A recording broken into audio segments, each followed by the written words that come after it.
I was able to use Ancestry DNA to help me on my spiritual journey. Number one, I was able to find some of my guardian angels' names. Two, find some of my elders who I could do spiritual contracts with, like marriage contracts with. Three, see some of the generational curses that ran through my family and some of the generational talent. So I'll show you how I did this. To start with, guardian angels. This one's pretty easy because all you have to do is look at your family tree.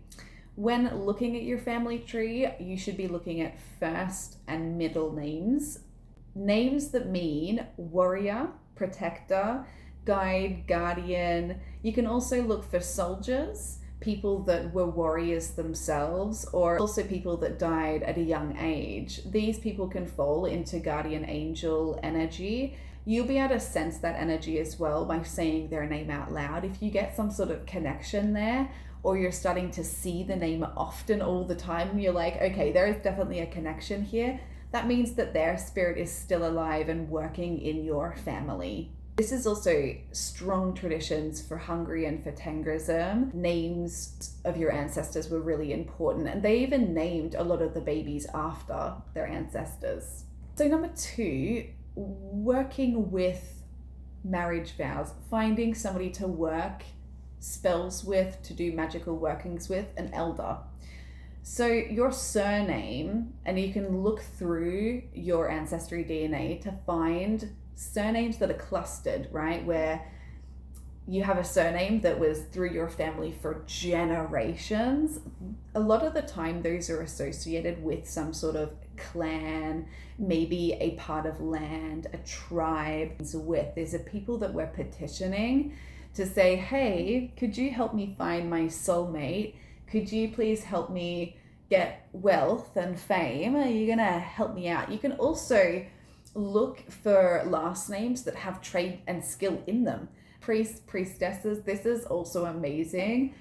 Anyone that had spiritual practice, were very religious themselves, and you know about that. They went to church a lot, or they were really involved in their church. These are also people that we can be making contracts with.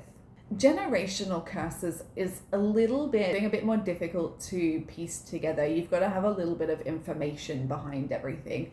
The only way for me to really explain this is by explaining how I was able to find it in my own lineage. My middle name is Rose, and that name was given to me after my grandmother, who is also a Rose, who was named after her mother had a sister. So my great auntie was also Rose. And that Rose, when she was quite a young girl, her husband went off to World War II and died. She also lost a child at age 2. So they lost a child, and then the very next year he was sent away to war.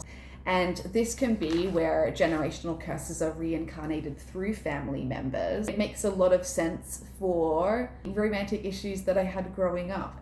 Attachment, wanting the right ending. I have never wanted children. I never want to ever have children. I'm 31. This slight resentment over the soulmate love world that's taken me a long time to heal to where I am now.